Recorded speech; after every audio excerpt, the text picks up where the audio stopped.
Yasin, udah siap Yasin buat belajar hari ini? Sudah, Pak. Akil, udah siap Akil? Ya, Pak. Oke, udah pada siap ya? Kita mulai pelajaran Siap, hari ini. Bapak. Assalamualaikum warahmatullahi wabarakatuh. Waalaikumsalam warahmatullahi wabarakatuh. Assalamualaikum warahmatullahi taala wabarakatuh. Baik, sebelum pelajaran hari ini dimulai, alangkah baiknya kita berdoa. Silakan siapa yang mau memimpin? Saya, Pak, boleh, Pak? Oke, dia silakan. Baik, teman-teman. Sebelum belajar, mari kita berdoa bersama sesuai kepercayaan dan agama masing-masing. Doa mulai. Doa selesai. Oke, makasih Dias. Apa kabar hari ini anak-anak? Alhamdulillah baik, Pak. Alhamdulillah, Pak. Baik. Sebelum pembelajaran hari ini, Bapak ingin mengulas kembali pelajaran yang kemarin. Ada yang tahu apa itu pneumatik?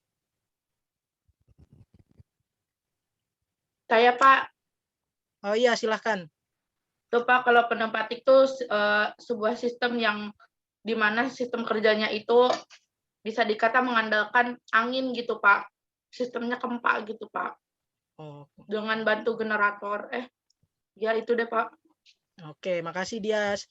Selanjutnya ya, Bapak ingin bertanya lagi, ada yang tahu nggak susunan sistem pneumatik itu apa aja? Saya, Pak. Akil boleh Kil. Ya, Pak. Susunan pneumatik itu ada catu daya, elemen masukan, elemen pengelolaan, dan juga elemen kerja, Pak. Oke, makasih Kil. Buat teman-teman, jangan dilupain ya pelajaran yang kemarin ya, harus diingat kembali.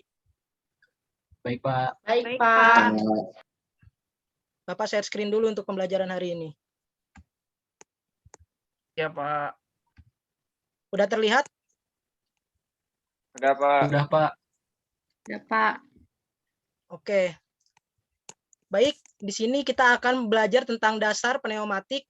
Adapun tujuan pembelajaran kita kali ini yaitu mengetahui satuan besaran SI dan memahami cara mengkonversi satuan yang digunakan dalam sistem pneumatik.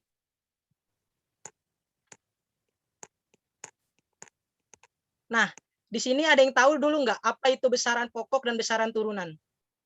Saya, Pak. Ya, boleh, silahkan. Setahu saya besaran pokok itu adalah besaran yang tidak bisa dibagi.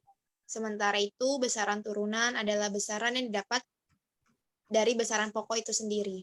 Oke, makasih Sekian. Julia. Benar sekali. Selanjutnya kita akan bahas ya biar lebih jelas besaran pokok. Apa sih besaran pokok itu? Besaran pokok adalah besaran yang satuannya telah ditetapkan terlebih dahulu dan tidak bergantung pada besaran lainnya. Di sini terdapat 7 jenis besaran pokok yang perlu anak-anak ketahui ya. Yang pertama, di sini ada panjang, massa, waktu, suhu, kuat arus, intensitas cahaya, dan jumlah zat. Di mana panjang satuan internasionalnya yaitu meter, dilambangkan dengan huruf M kecil. Di sini terdapat massa juga dengan satuannya kilogram, lambangnya itu kg. Ada waktu dengan satuan internasionalnya yaitu sekon, dilambangkan dengan huruf S kecil. Ada suhu dengan satuan internasionalnya Kelvin, dilambangkan dengan K besar. Ada kuat arus dengan satuan internasionalnya ampere, dilambangkan dengan A besar. Dan intensitas cahaya atau kandela, dilambangkan dengan C besar dan D kecil. Dan ada jumlah zat dengan satuan internasionalnya yaitu mol, dilambangkan dengan MOL. Nah, di sini juga terdapat besaran turunan. Apa sih besaran turunan itu? Besaran turunan adalah besaran yang diturunkan dari beberapa besaran pokok. Nah, di sini saya contohkan yaitu luas. Luas didapatkan dari mana? Yaitu dari besaran pokok yaitu panjang. Nah, ada volume juga. Terdapat massa jenis di sini. Kecepatan, percepatan, gaya, usaha, daya, tekanan, dan momentum. Buat teman-teman nanti tolong diingat ya jenis-jenis besaran turunan ini. Nah, di sini juga dalam sistem pneumatik kita menggunakan 3 jenis besaran, yaitu panjang, massa, dan waktu. Nah, massa dan gaya. Sistem pneumatik dan hidrolik umumnya bergantung pada tekanan dan cairan. Sebelum itu harus diketahui terlebih dahulu dengan yang dimaksud istilah sehari-hari seperti berat, massa, dan gaya. Massa itu apa sih? Massa adalah ukuran jumlah materi dalam suatu benda. Sedangkan gaya adalah interaksi yang dapat menyebabkan sebuah benda mengalami perubahan gerak atau posisi. Berat merupakan gaya yang timbul akibat tarikan gravitasi antara massa sebuah objek dengan bumi.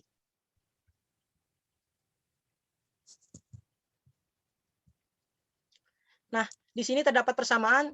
Jika sebuah gaya yang diterapkan ke massa, percepatan maka akan menghasilkan persamaan sebagai berikut.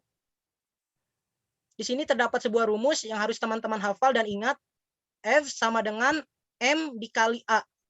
F-nya itu apa? F itu adalah gaya. M-nya itu adalah massa, dan A-nya itu adalah percepatan. Jangan lupa juga di sini ada satuannya. Gaya yaitu satuannya N atau Newton, dan massa satuannya kg atau kilogram. Percepatan atau gravitasi satuannya yaitu meter per sekon, atau disimbolkan dengan M per S. Untuk lebih memahami jelas, di sini saya terdapat gambar ya. Di sini terdapat orang yang sedang mendorong meja. Nah, apa sih yang dimaksud dengan gayanya itu? Gaya ini timbul akibat adanya dorongan dari si orang ini. Sedangkan massanya itu terdapat dari beratnya si meja ini.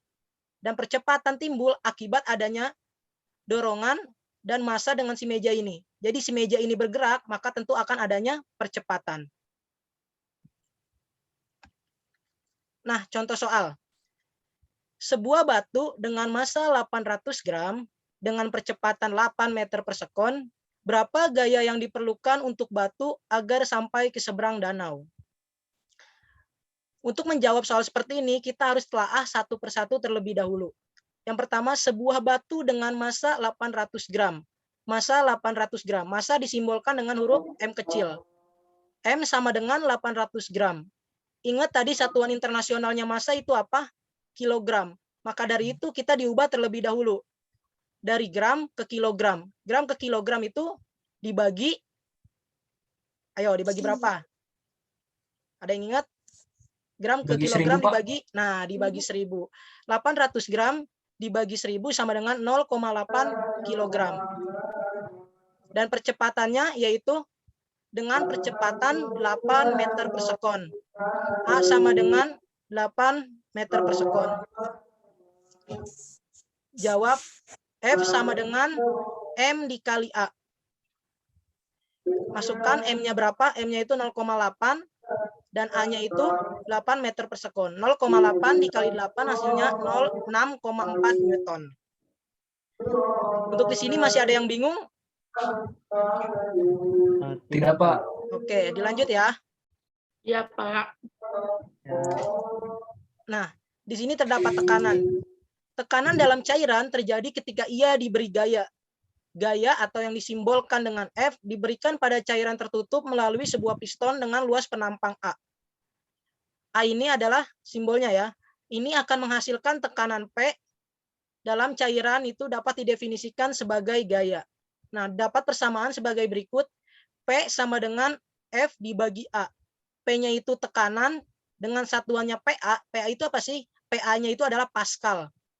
Dan F-nya itu sama dengan gaya dengan satuannya Newton, dan A-nya itu adalah luas bidang atau dengan satuannya M atau meter.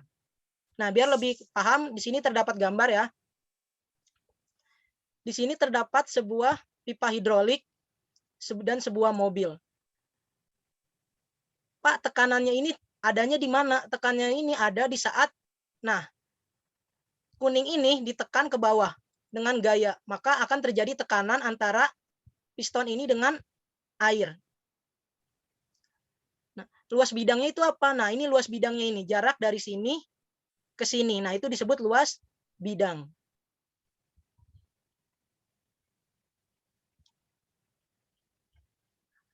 Adapun contoh soalnya seperti ini. Sebuah mobil diletakkan di atas pompa hidrolik. Dapat terangkat dengan tekanan 100 PA. Atau ingat, PA itu apa tadi? Pascal. Pascal, iya. Ingat ya, PA itu Pascal satuannya. Dengan luas penampang hidrolik sebesar 320 cm. pertanyaannya, berapa gaya yang diperlukan untuk mengangkat mobil? Nah, sekali lagi, kalau ada contoh soal seperti ini, kita harus telaah satu per satu apa yang ditanyakan dan apa yang diketahui. Nah, di sini diketahui sebuah mobil diletakkan di atas pompa hidrolik dengan dapat terangkat dengan tekanan 100 PA. P-nya itu apa? Tekanan kan tadi, P sama dengan 100. Luas penampang pompa hidrolik sebesar 320 cm. 320 cm. Nah, kita lihat lagi satuannya. Nah, satuannya itu dia adalah meter luas penampang itu, maka perlu diubah terlebih dahulu. 320 cm diubah ke meter, sama dengan 3,2 meter. Selanjutnya yang ditanyakannya apa? Berapa gaya yang diperlukan untuk mengangkat mobil? Gaya disimbolkan dengan huruf F. F sama dengan tanda tanya. Jawab P sama dengan F per A. Kalau yang ditanyakan F, maka sama dengan P dikali A. F-nya itu apa? Gaya tadi. Dan P-nya itu 320 dikali dengan A-nya, luas bidangnya 3,2 meter. Hasilnya 1024 Newton. Untuk di sini, ada yang ingin ditanyakan atau ada yang masih bingung? Tidak, Pak. Oke. Kalau dari saya tidak. Lanjut, Pak. Nah, di sini ada contoh soal ya. Yang pertama, sebuah motor diletakkan di atas pompa hidrolik dapat terangkat dengan tekanan 100 PA. Luas penampang pompa hidrolik sebesar 150 cm. Berapa gaya yang diperlukan untuk mengangkat mobil? Soal kedua, sebuah batu dengan massa 500 gram dengan percepatan 10 meter per sekon. Berapa gaya yang diperlukan untuk batu agar sampai ke seberang danau?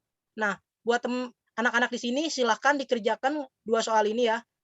Dibuat di bawah PowerPoint aja, nanti yang bisa silakan dipresentasikan. Bapak, Baik, Pak. oke? Silakan, Bapak kasih waktu sekitar 5 menit ya. Baik, Pak. Oke. Baik, Pak. Baik, Pak.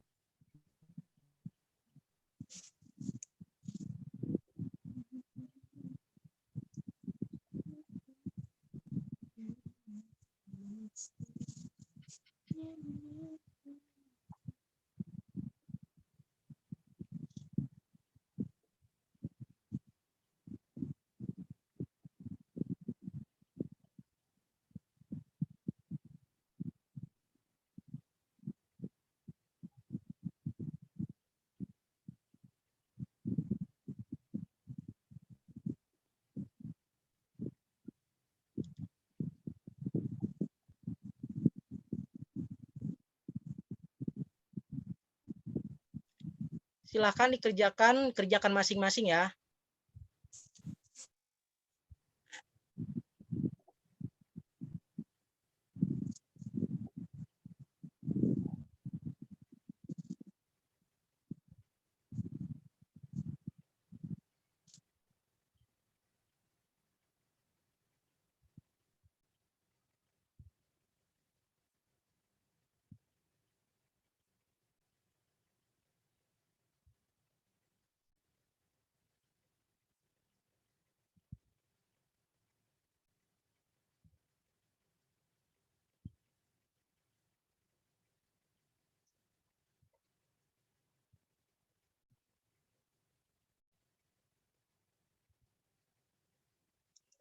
Ada yang mengalami kesulitan gimana dengan soalnya?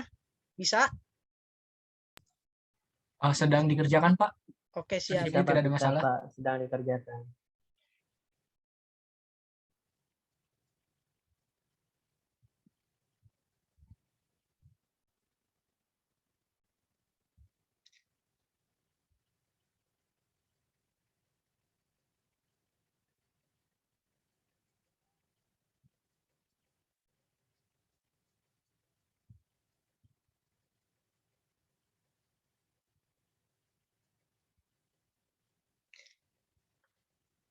Baik, ada yang sudah atau ada yang mau mempresentasikan? Saya sudah, Pak. Oke, Bapak stop share screen ya. Akil silakan share screen ya. Baik, Pak.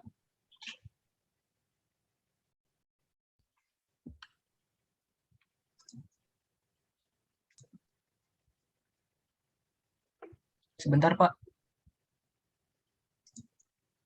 Sudah muncul? Nah, sudah oke. Silakan Akil. Jadi,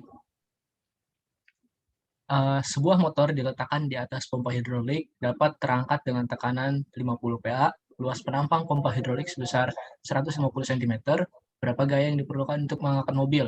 Nah, diketahui P-nya sebesar 50, A-nya 100 cm, lalu dikonversi menjadi 1 meter, lalu ditanyakan F-nya berapa? Maka dijawab, rumusnya adalah P sama dengan F dibagi A. Lalu karena yang ditanyakan adalah F, maka rumusnya akan berubah menjadi P dikali A. Maka dari itu, 50 akan dikalikan 1. Dengan hasilnya adalah 50 Newton. Lalu untuk soal nomor 2 itu, sebuah batu dengan massa 500 gram dengan percepatan 10 meter per sekon, berapa gaya yang diperlukan untuk batu agar sampai ke seberang danau? Maka diketahui, massanya adalah 5 gram, yang dikonversi menjadi kilogram akan menjadi sebesar 0,5, lalu A-nya adalah sebesar 10 meter per sekon, maka untuk mencari F, menggunakan rumus F sama dengan dikali M dikali A. Nah, seperti yang diketahui, M-nya adalah 0,5 dikali 10, maka hasilnya 5 Newton. Kira-kira seperti itu, Pak. Oke, Akil, makasih. Benar sekali. Buat teman-teman di sini, ada yang masih bingung? Cukup Saya sih, stop Pak. share screen dulu ya, Pak. Oh, Pak, udah paham Pak saya, Pak. Paham Pak, paham kok. Saya juga paham, Pak. Oke, udah pada paham ya. Iya, Pak. Selanjutnya, Bapak ingin minta di sini satu orang untuk menyimpulkan materi kita hari ini. Boleh, Pak. Saya, Pak. Oke, silahkan.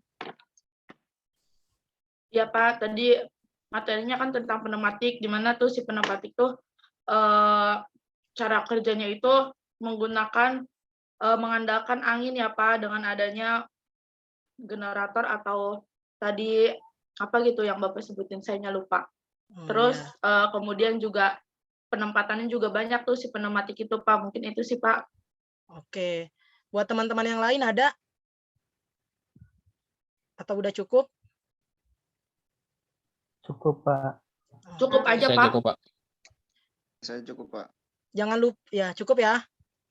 Jangan lupa ya, PR-nya Bapak kirim via WA grup, nanti tolong dikerjakan baik-baik dan ingat jangan contek punya temennya ya, nanti ketahuan.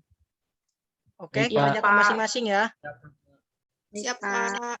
Siap, Bapak. Oke. Siapa?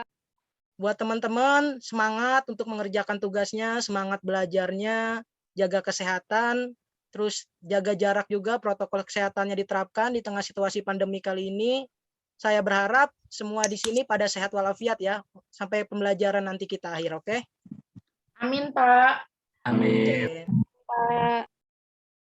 Nanti buat teman-teman kalau misalnya ada kesulitan dalam mengerjakan tugas, boleh WA Bapak ya. Ya Pak, nanti saya hubungi. Oke Pak. Oke, Pak. Oke. Terima kasih buat teman-teman. Bapak akhiri pembelajaran kita kali ini. Assalamualaikum warahmatullahi wabarakatuh. Waalaikumsalam Waalaikumsalam warahmatullahi warahmatullahi wabarakatuh. Terima kasih, Pak. Bapak. Terima kasih, Sehat-sehat. Pak. Oke, sama-sama.